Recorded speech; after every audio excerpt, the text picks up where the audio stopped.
Mesothelioma is a malignant cancerous disease of the mesothelium, which in essence is the surrounding protective tissue surrounding the lungs, surrounding the heart, surrounding the liver and the abdominal organs and the abdominal cavity.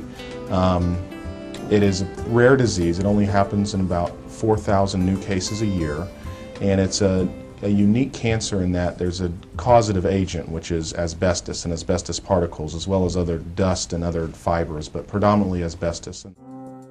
The three types of mesothelioma are pleural mesothelioma, pericardial mesothelioma, and mesenteric mesothelioma.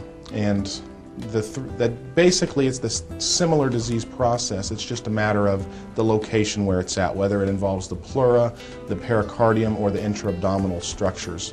Often pleural mesothelioma also incorporates pericardial mesothelioma as the same process. Those two are often related. In the abdominal mesothelioma, it can be a little bit more of a different process, but you can have both of them simultaneously as well. So they're different types, but it's more based on a location.